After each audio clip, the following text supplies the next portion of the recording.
Assalamu alaikum wa rahmatullahi wa barakatuh, and welcome back to our Hanafi fiqh class. We are doing the kitab known as I'ala Sunan of Maulana Zafar Ahmad Thanvi, rahimahullah, and we are still busy dealing with the chapters associated with Tahara. Tonight, inshallah ta'ala, we are starting from a new chapter, which you may not necessarily link with Tahara per se, seeing that we were dealing with wudu and ghusl, etc., but it's relating to purity, thus it's found itself in this chapter. So let us begin.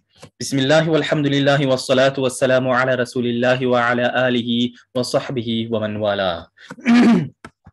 So we are here on page 279 of volume 1, as you can see in front of you, which is Babu Taharati kullu ihabin idha dubigha illa mastuthniya. The chapter that any ihab, what is a ihab? Ihab refers to the skin of an animal that is freshly removed. You know, you've got wet pelt. You know, you've got if I'm using the term correctly, the pelt of the animal, the skin, while it's wet, literally with the fat and blood and stuff like that on, that is known as ihab.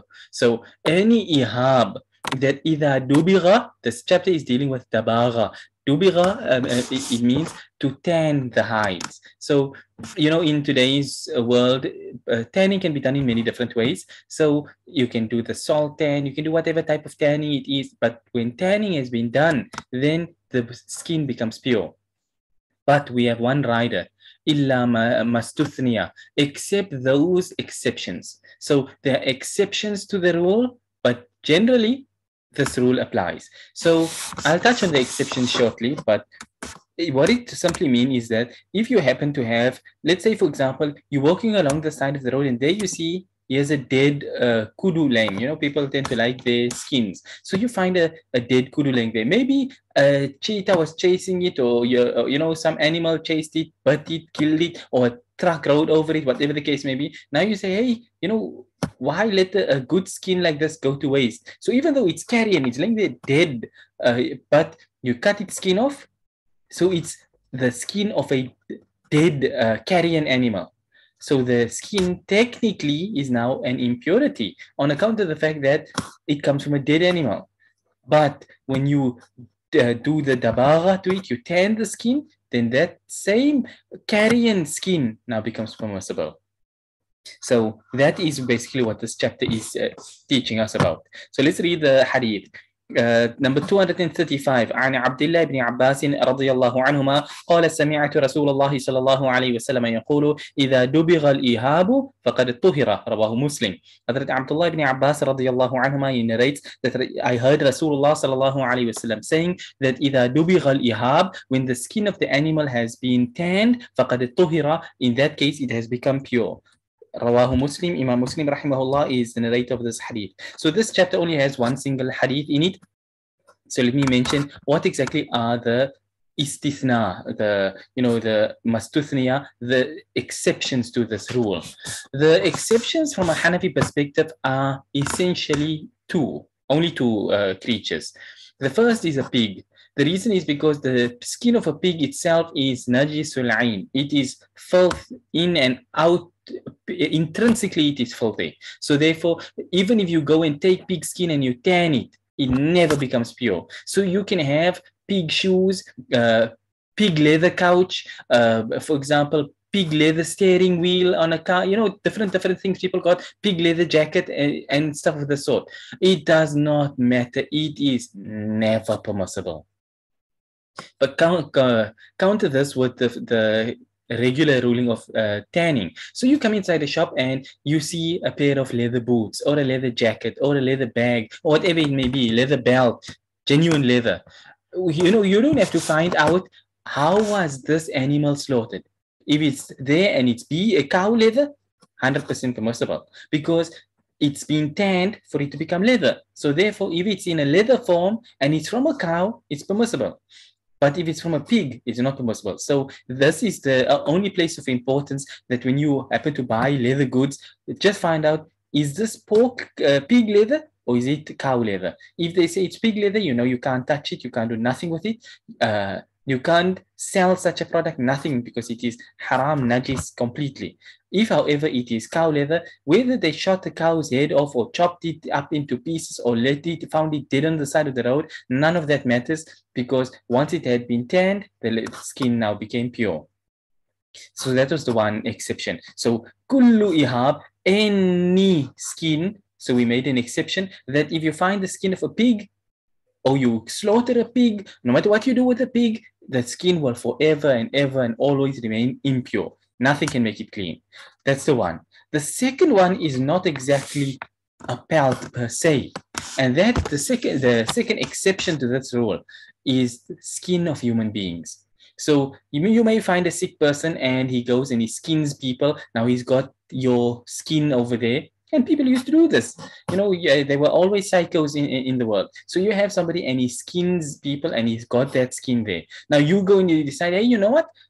I can tan this skin and have me I'll turn that, the transgressor and tyrant, I'll turn him into my couch. Maybe I'll turn him into a soccer ball over there and they use his skin like that. It doesn't matter. It never becomes permissible.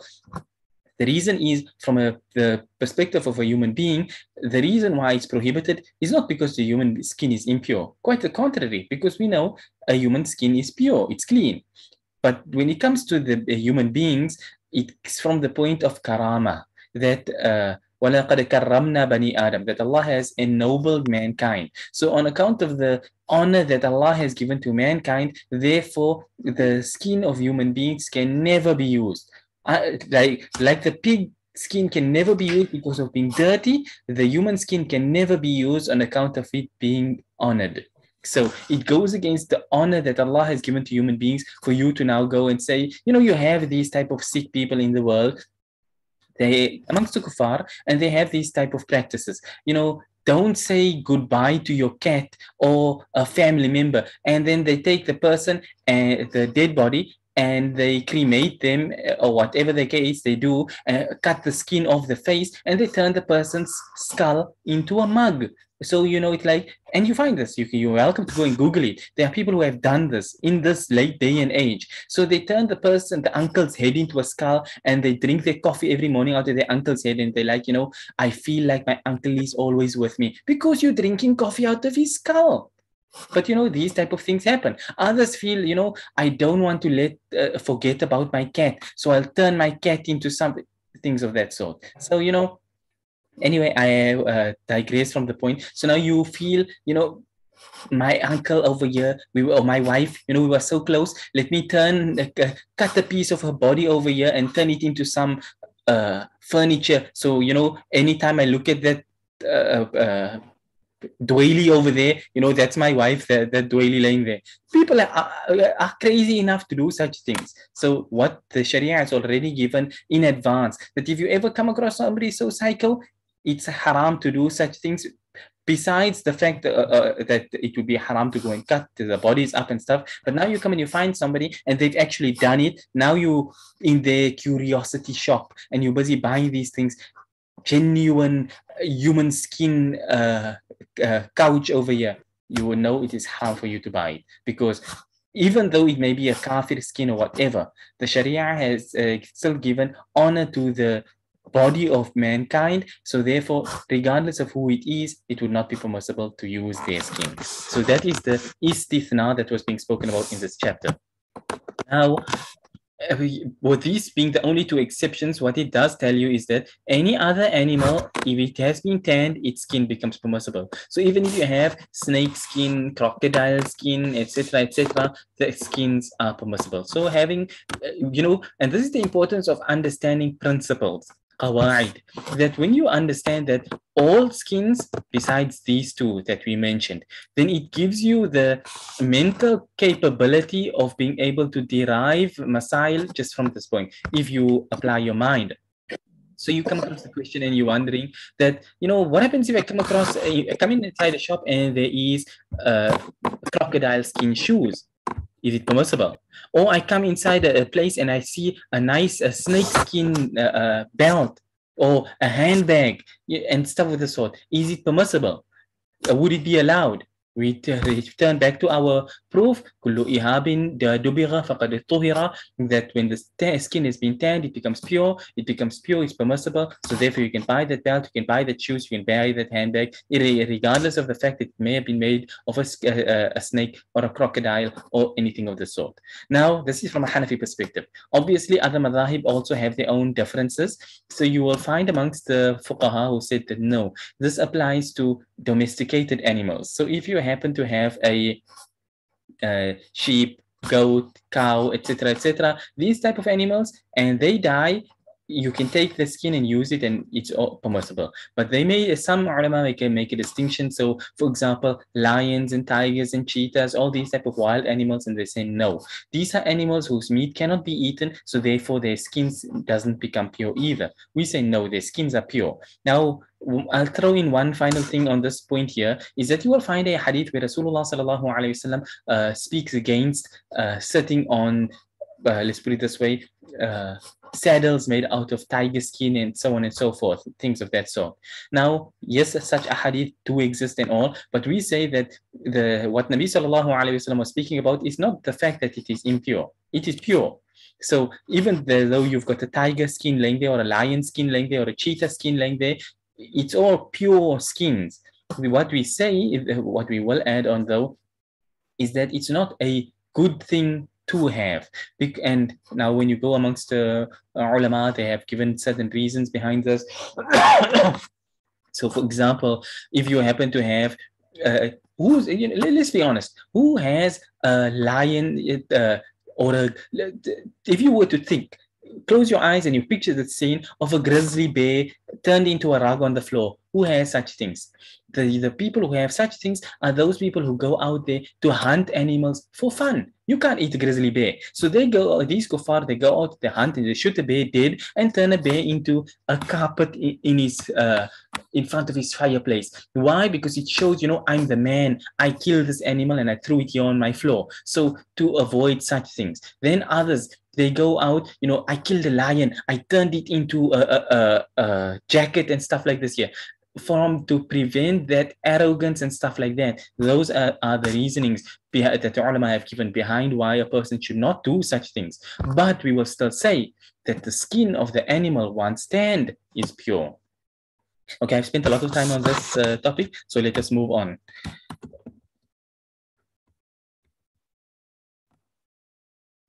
Okay, next chapter now. Babu ma yutharu bid-dabaghi yutharu bil-zakati. The chapter that which is purified by tanning is purified by slaughtering. So, or at least what is permissible by slaughtering, it becomes pure by tanning. So, عن عائشة رضي الله عنها قالت قال رسول الله صلى الله عليه وسلم ذكاة الميتة دباغها رواه النسائي. هذا عائشة رضي الله عنها حديث number 236. Hazrat Aisha radiallahu anha narrates that Rasulullah sallallahu alayhi wasallam said that the slaughtering of a dead animal is tanning.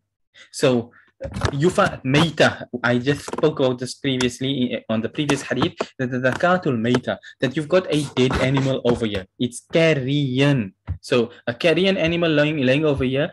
So how do you slaughter a carrion animal? Doesn't mean that the animal roadkill laying there on the side of the road, now you go and you cut its neck. No, it's already dead. You can cut its neck from now till kingdom come. The animal is dead. You can't slaughter it no more. So the zakat, the slaughter spoken about in this hadith is referred, zakah here is not zakah, it's not the zakah of your wealth. This is zakah, which means to slaughter. So the slaughtering here is used in a figurative sense, that the way to slaughter a carrion animal is to tan its hide. So if you wanted to, what the hadith is saying is, if you want to make use of the hide of a dead animal, then tan its hide and it will become permissible. It will become pure and clean. Imam An-Nasai rahimahullah is the narrator of that hadith.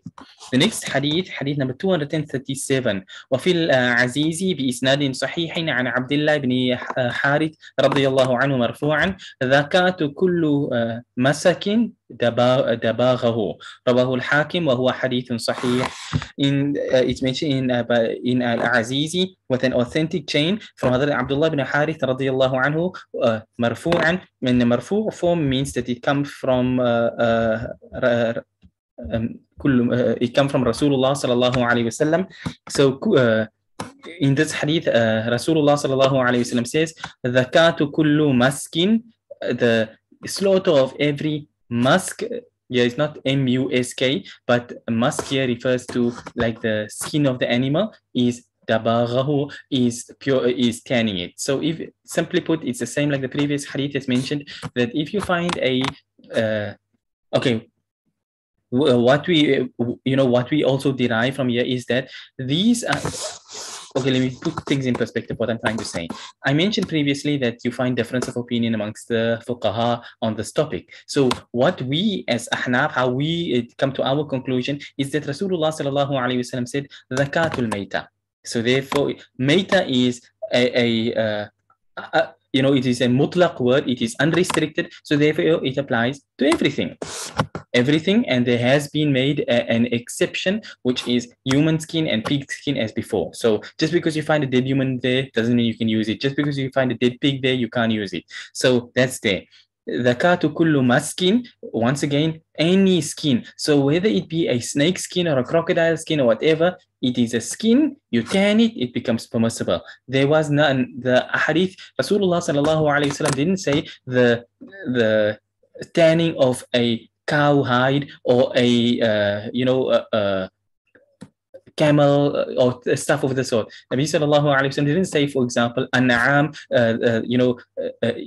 dibahul an'am, that that tanning the hides of cows, camels, sheep. It didn't say such thing. It said any skin. So therefore we applied it across the board because the hadith is unrestricted. So وَالْمُطْلَقُ يَجْرِي عَلَى إِطْلَاقِهِ, as our principle of fiqh states, that an unrestricted ruling will be applied in an unrestricted form.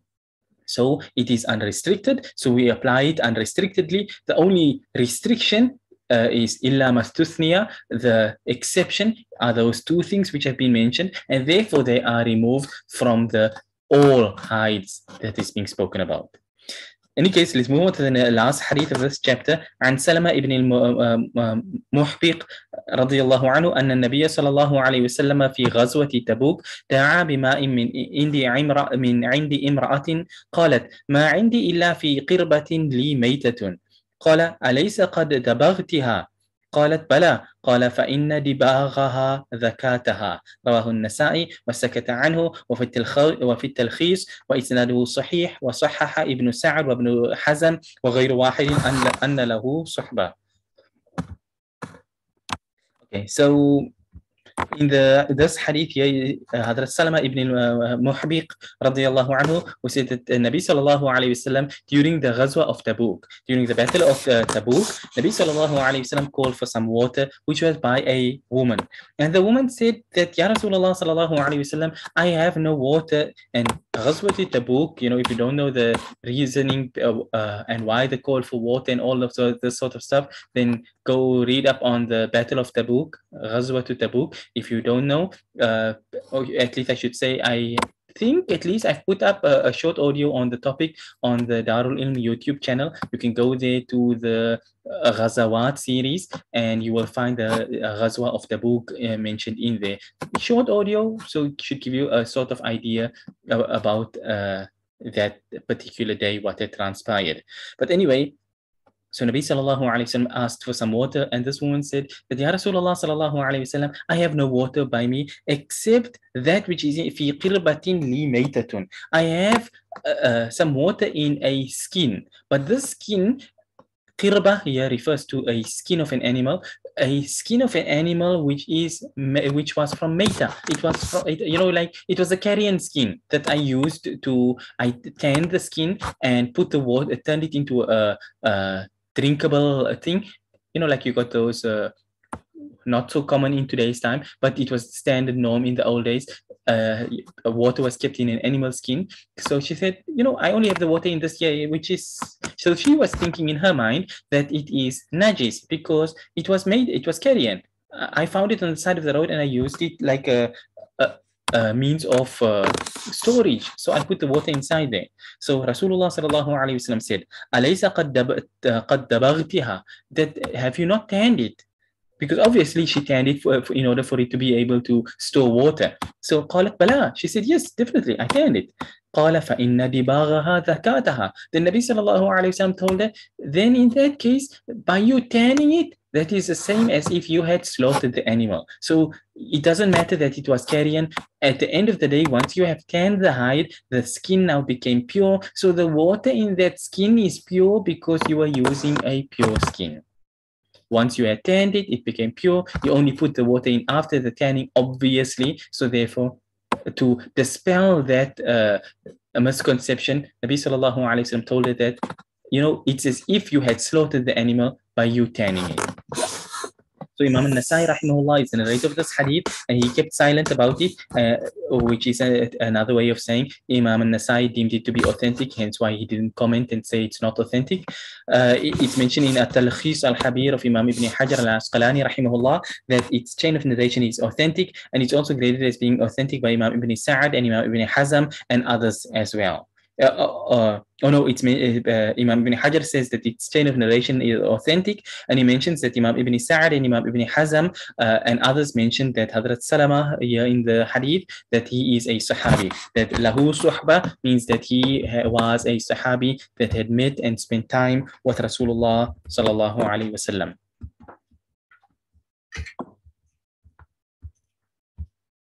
Okay, let's move on. Maybe we can do one more hadith before our time runs out, because Zoom has already told me that the time is running out.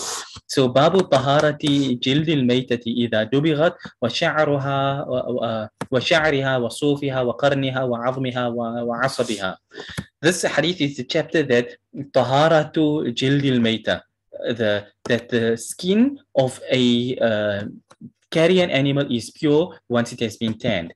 But he says, وَشَعْرُهَا, the hair of an animal, وَصُوفِهَا, and the wool of an animal, وَقَرْنِهَا, and the horns of an animal, وَعَظْمِهَا, and the bones of an animal, وَعَصَبِهَا, and as what you would call the sinew, the nerves and things of an animal, all of that is pure. So obviously you don't go tanning the wool, and you don't go tanning the hair, and you don't tan the bones or the horns. There's a lot to speak on this topic. We may not necessarily have all the time. So let me read the first hadith, and then I'll quickly touch on a point over here. Okay, so عن ابن عباس رضي الله عنهما قال إنما حرم رسول الله صلى الله عليه وسلم من الميتة لحمها وأما الجلد والشعر والصوف فلا بأس به. رواه الدارقطني وقال عبد الجبار الراوي ضعيف، وقال في نصب الراية ذكره ابن حبان في الثقات بهذا الحديث. قلت وقد عرف أن الاختلاف لا يضر. So Abdullah ibn Abbas رضي الله عنهما, he said that Rasulullah صلى الله عليه وسلم prohibited from a carrion animal its meat only. As for the skin and the hair and the wool, then there's no harm in that. In other words, it's okay, it's fine to use. Imam al-Darqutni rahimahullah narrates this hadith, and he mentions that one of the narrators in the chain by the name of Abdul Jabbar, Imam al-Darqutni says that he is weak. But Imam al-Zayla'i mentions in Nasb al-Raya that Imam Ibn Hibban has graded this Abdul Jabbar as being an authentic, reliable person with this very hadith. So Imam Ibn Hibban deemed this hadith to be authentic, even if Imam Darul had differed with it. Now Maulana Zafar Ahmad Tanvi says, and like time and again we've mentioned this point, that when muhaddithin differ on a narrator, then there's no harm in it. So therefore, even if Imam Darul differs, we say Imam Ibn Hibban, we take his view and we say that the narration is suitable. Even though there are other additional proofs that we'll still come to, but just to point out already from this first hadith. So coming back to the point now, the skin of an animal is what is tanned. So the tanning applies to that.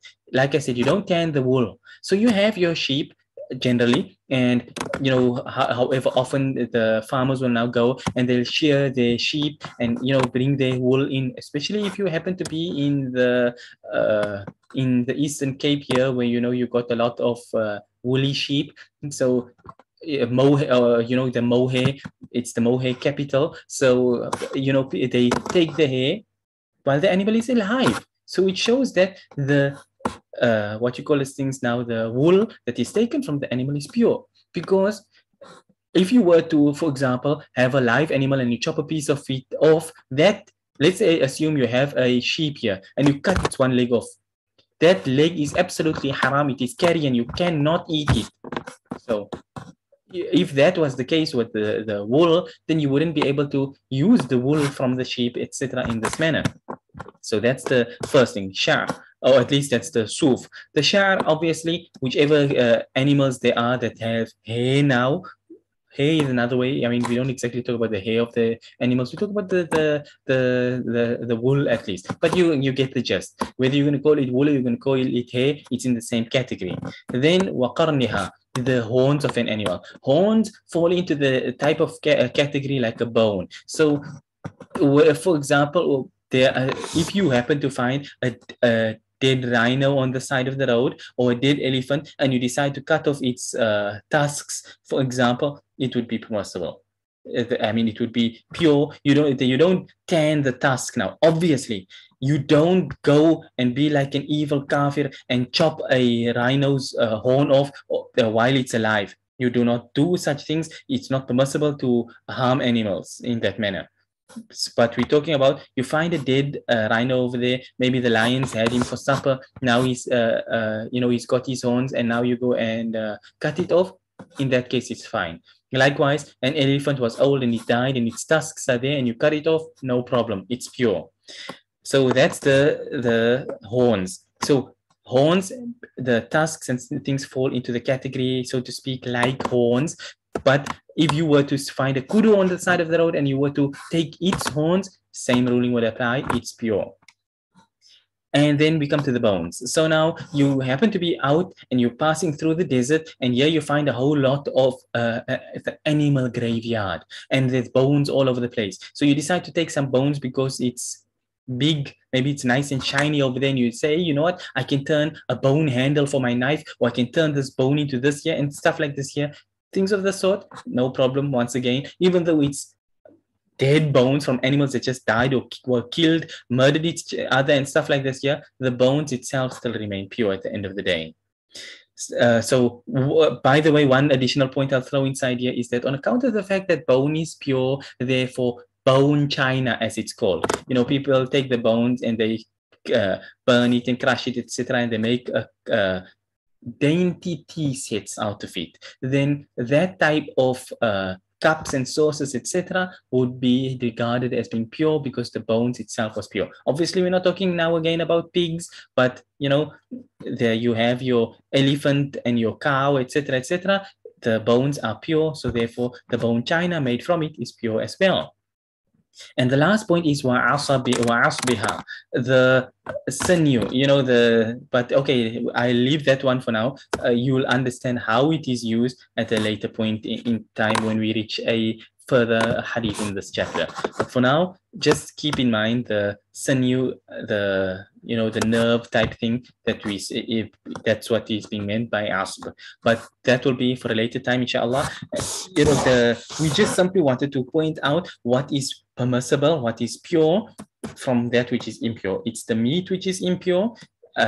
So if the animal is dead over there, you can't make use of the meat. You can't decide, I'll grind the meat up and feed it to my animals. You can't. What is haram for you to use is haram for you to feed to a kafir or to an animal or anything. So, your cat food has got to be halal.